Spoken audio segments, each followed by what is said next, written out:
welcome back to Yoga Insider Podcast. I'm your host, Alex Waycott. If you're new here, I've been teaching yoga for the past 14 years in a wide range of settings, and today I run a fully independent yoga business that doesn't rely on studio classes. I offer pre-registered yoga series for people in my local community, as well as continuing education for yoga teachers who want to refine their skills. Over the years, I've learned a lot about teaching yoga with clarity and with depth, and I've learned a lot about what it takes to create a career that is actually sustainable. A big part of my mission is to have honest conversations with real yoga teachers around the world about what it is actually like to work in the modern yoga industry, and that is exactly what Yoga Insider is for. Grab yourself a cup of coffee and let's dive into today's episode. All right. So welcome back, everyone. Another week on the podcast, middle of May already. I cannot believe it. Happy Taurus season to all who celebrate. It is my birthday this week on Thursday. And I'm actually teaching yoga on my birthday this year. I don't usually teach yoga on my birthday. Like if I have the option to take the day off or something like that, I definitely will. But I think the last time I taught yoga on my birthday was like 3 years ago. And I was leading a 200-hour yoga teacher training, and it just so happened that my birthday fell on one of those weekends, and I'm pretty sure Mother's Day and my birthday were like on the same day that year. So that was kind of fun, like celebrating with my YTT group.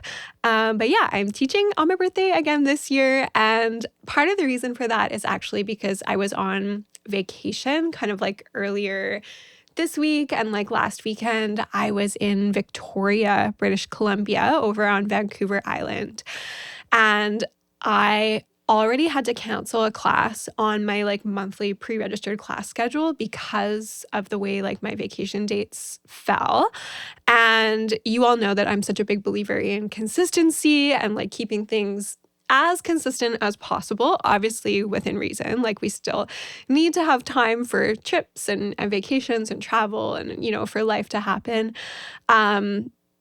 So basically I didn't want to cancel too many classes in the month, which is why I'm teaching on my birthday, but it's all good. There's honestly like nothing I would rather do. I love teaching yoga. And yeah, that consistency is just really important for building trust with students over time. Like, I don't want to be having like a sparse yoga schedule constantly. So that's kind of where I'm at right now. There is lots happening behind the scenes. Like it feels like there's momentum right now. Things are flowing. It might just be the time of year. Also, I feel like I come more alive from like May to September. I feel like I love, the warmer, more summery months. And so, yeah, I'm just planning some upcoming travel. I am hoping to lock in some dates for like some local retreats happening this summer. I'm just kind of moving through like a fuller season of work right now where there's like lots of different things happening and like it's all good. It's all fun. But birthdays make me feel kind of reflective. It feels like another like new year, if you will. And so I thought that today would be a good opportunity to pause for a second and kind of like audit the year so far. And one of the things that I'm reflecting on is actually like where I was at this point last year. So like during, I want to say like May last year, I was really conceptualizing Yoga Insider podcast. And the podcast had been an idea in the back of my mind for quite a few years prior to that, probably like 5 years prior. But last May, I was on a break, and I was like halfway through on a break from a yoga teacher training that I was running. So I was about halfway through the training.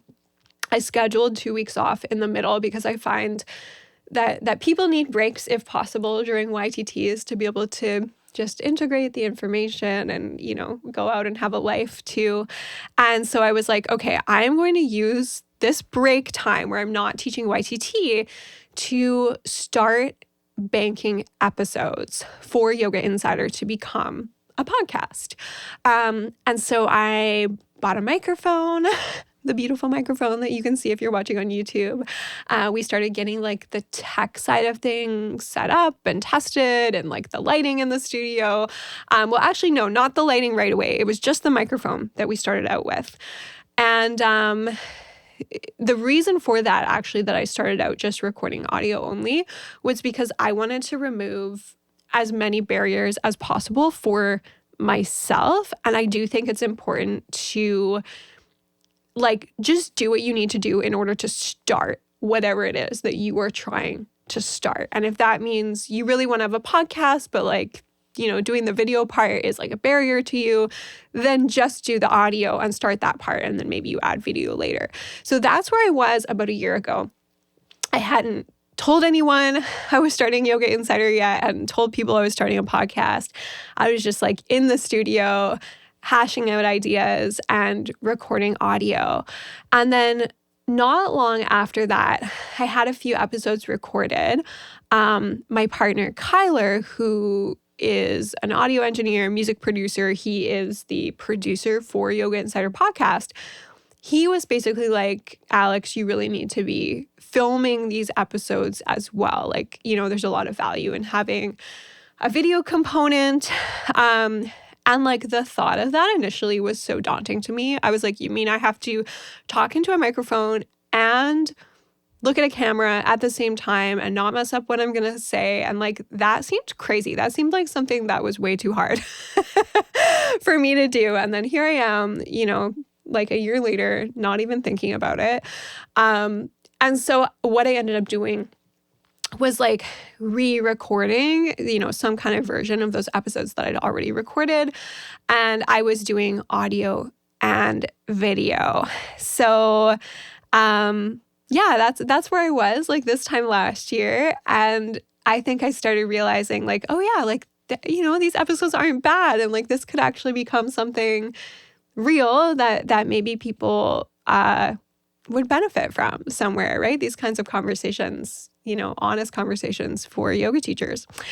I'm feeling reflective just because, birthdays are almost like another kind of new year. And, it hasn't even been a year yet of Yoga Insider. It really wasn't until September 2025, I want to say, where I started putting out consistent weekly episodes. And so that's kind of wild to think about. But just in that relatively short amount of time, we've created a lot of consistency, and the podcast has grown so much beyond what I imagined in those early stages where it was just a concept and it was hard to visualize or feel into what the podcast could become. And so that's a really big thing that I'm reflecting on right now in my own life, is how intimidating it can feel to start something before you fully know what you're doing. And I think that fear is something that stops so many people from taking action. But the current version of Yoga Insider only exists because I was willing to start imperfectly and put myself out there, even though I didn't know what I was doing. I didn't have everything figured out, but I started anyways. And I'm really, really glad that I did, because so much progress has been made, in the last 8 months or 9 months or however long it's been. And I just I wouldn't be where I am today. I wouldn't have made this progress if I had waited until I felt completely ready, because you're never going to feel completely ready. And it is exactly the same as teaching yoga. Like, the only way to get better is to get in front of people and actually do the thing and like not be good at it in the beginning. And that is what it's like with podcasting too, is like, I'm out here doing the thing and I'm not necessarily good at it, but the only way I'm going to get better is by showing up every single week. So here we are. So that's one thing that I'm reflecting on.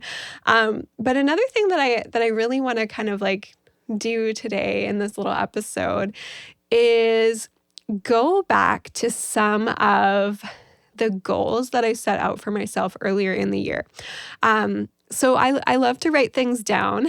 And what got me thinking about this was yesterday, I made myself a to-do list with just some like admin related tasks that I needed to do, things that had been kind of building up in my mind. And I was like, okay, I need to remember to do that. I need to remember to do this. And I always find when I write things down, I get them done. And like, I had such a productive evening yesterday. I was like checking things off my list.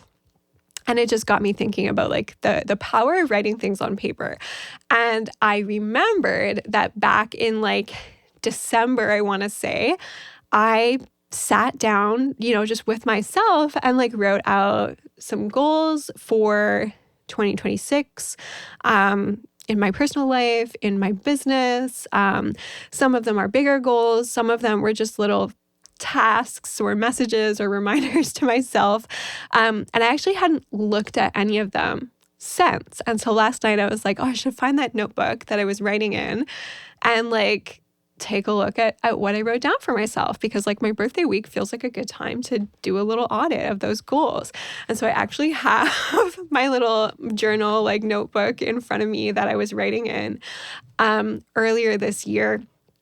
And some of them are kind of funny, like some of them are little things, but they feel especially poignant because like, I don't know, it's just kind of this reminder that like I need to be paying closer attention to little like messages and as signals that come up. And one of the like small little tasks that I written down for myself was to make a digital vision board, like to make a vision board like on Pinterest. And the reason that is so funny is because I was talking about this on last week's podcast episode. I had Jessica on the podcast and we got chatting. And at one point we were talking about how we love vision boards and how we've been making them since we were teenagers. And I realized that I did not make a vision board for myself this year. And like last year I made one.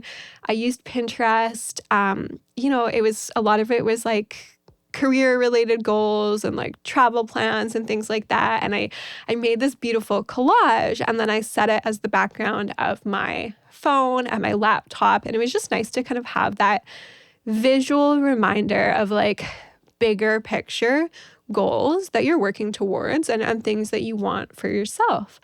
And so when I was looking back at this notebook last night, I was like, okay, well, there's one thing that I haven't done.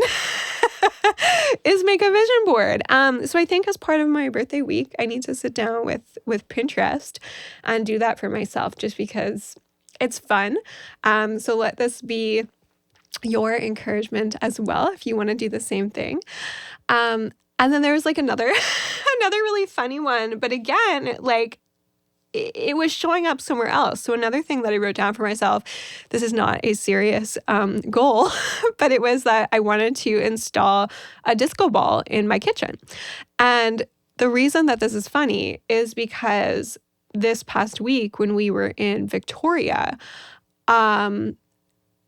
we were staying in a hotel that was like 70s themed, and inside the hotel room was a disco ball and it looked really cool. And like every single time we came into the hotel room, Kyler and I were like, yeah, like that looks so good. Like we need to put a disco ball in our house. We need to get one and like put it in our living room or whatever.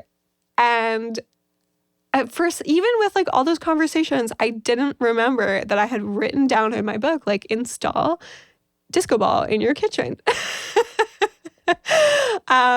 So yeah, that is another thing, another small goal that I have not accomplished. 2 things that I need to do is like make a vision board and install a disco ball in my kitchen so that I can have a disco kitchen. And I think that these things are fun and they matter because they speak to like the atmosphere that you want to have in your home and in your life.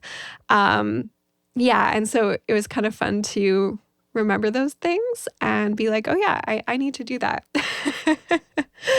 um, Now, one of the goals that I wrote down for Yoga Insider podcast earlier this year, like back in December, January, was that I wanted to have listeners in 20 countries. Like that felt like a big number to me. And now 5 months later, since I wrote down that goal, we have listeners in 46 countries, which feels kind of surreal to say out loud when just a few months ago I was like, oh my gosh, 20 would be amazing. Like I've, more than doubled that. And I've definitely been reflecting on the fact that consistency does matter. Consistency does really make a difference.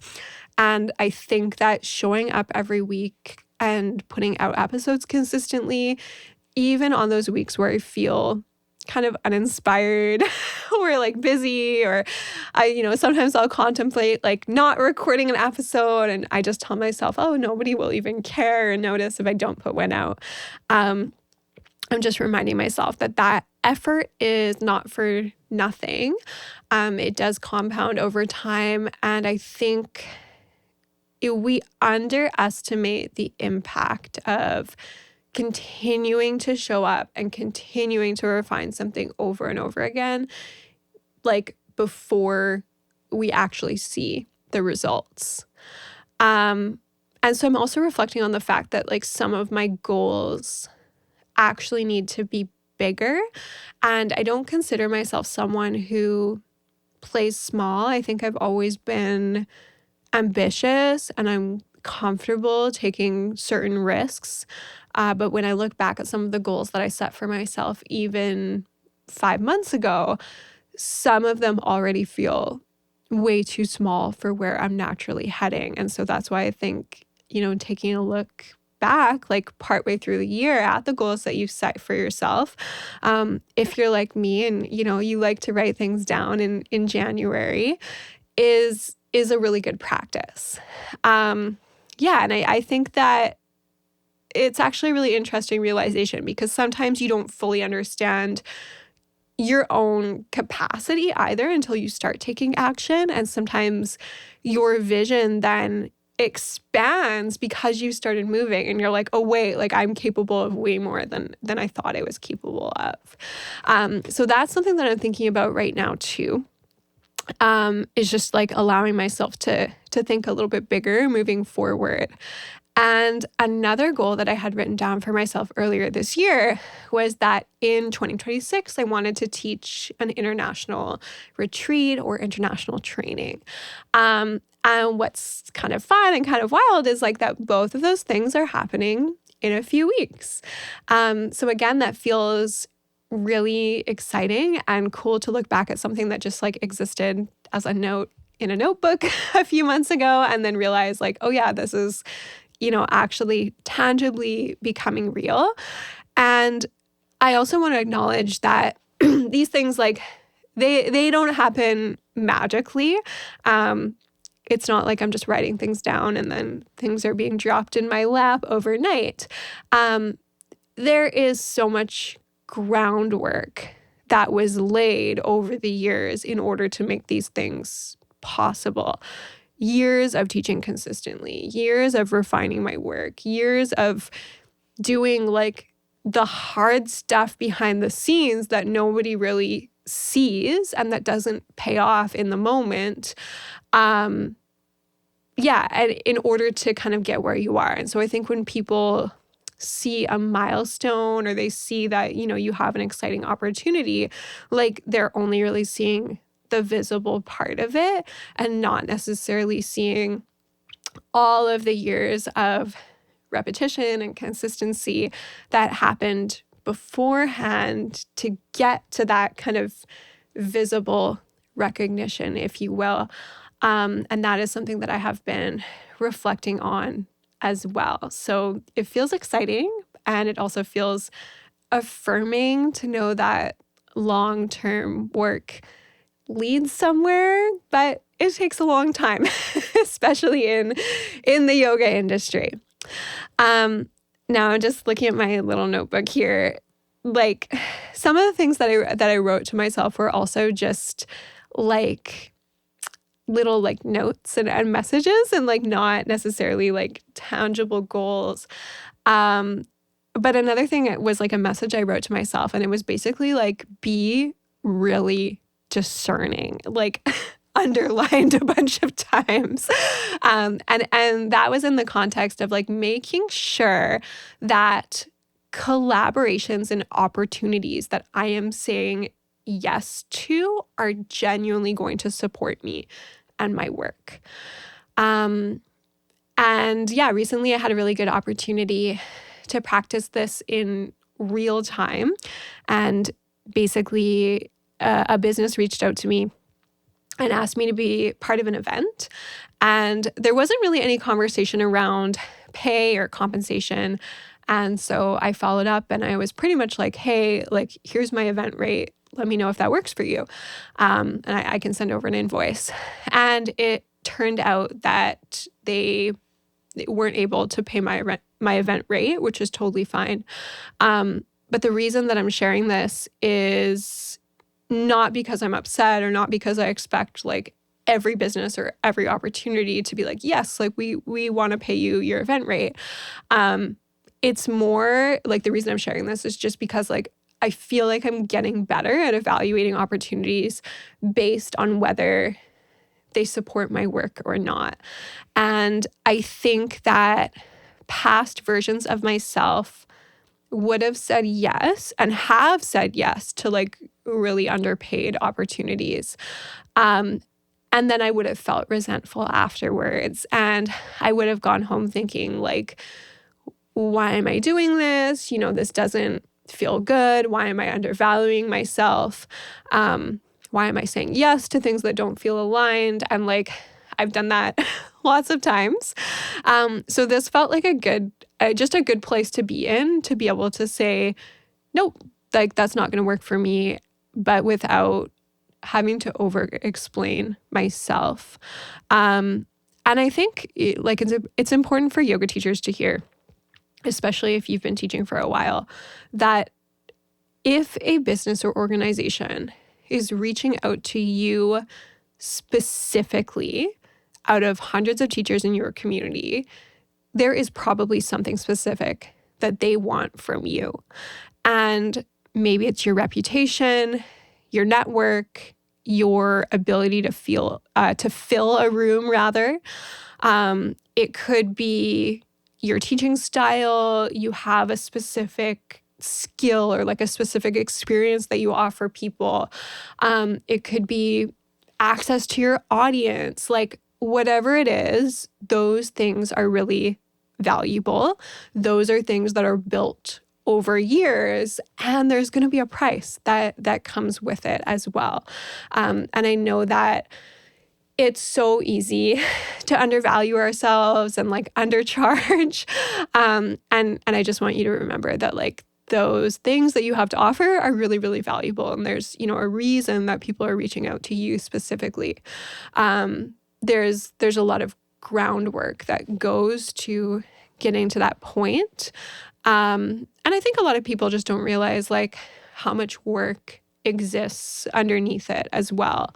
And that's another thing that I'm reflecting on is like, in the past, I probably would have felt the need to explain myself extensively, and I would have wanted to justify my rates and like break it all down and explain, you know, how many hours go into my work or why I charge what I charge. And I feel like I am just entering an era where I don't care to over-explain myself anymore. And like, it's either aligned or it isn't. And, you know, if there's a way that we can collaborate and work together, you know, and find kind of like a happy middle ground, that's great. And if there isn't, like, all good as well, right? Like other opportunities will come up.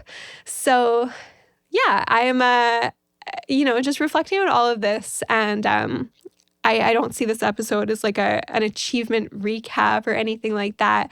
I'm literally just auditing myself in front of you and like reading you my journal notebook. To kind of see where things are at this point in the year. And I do think one of the biggest things that I'm noticing is that I probably need to be a little bit more audacious with some of my goals moving forward. I need to think bigger than I'm thinking right now. And yeah, when I look down at some of the things that I wrote like 5 months ago, I have surpassed quite a few of those things like way faster than I expected to.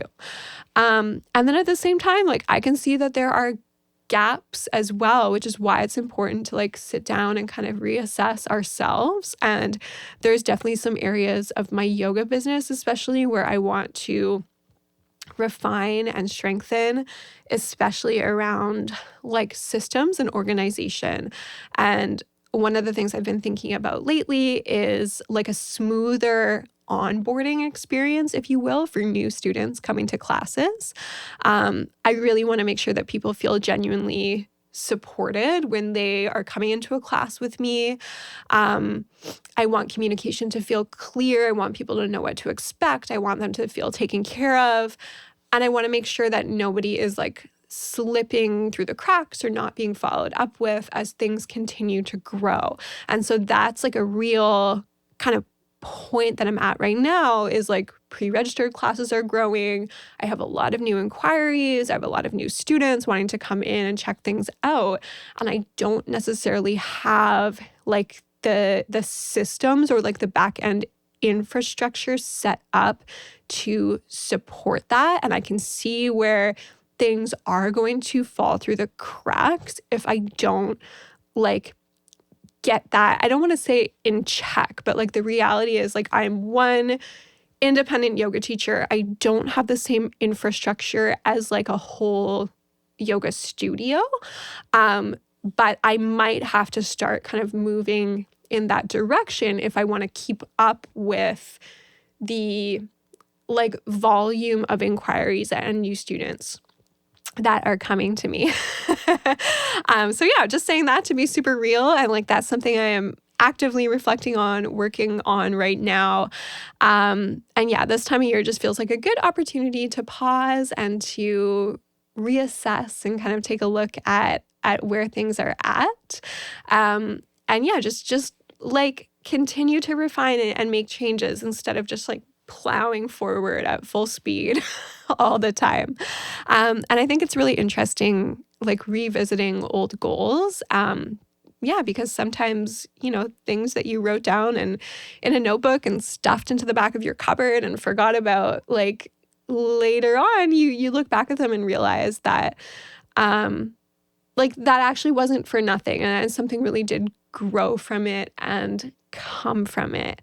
So let this be a little, 5 months into the year reminder that if you did set goals for yourself at the beginning of the year, this might be a really good time to like check in with yourself, look back at them, kind of see how things are going.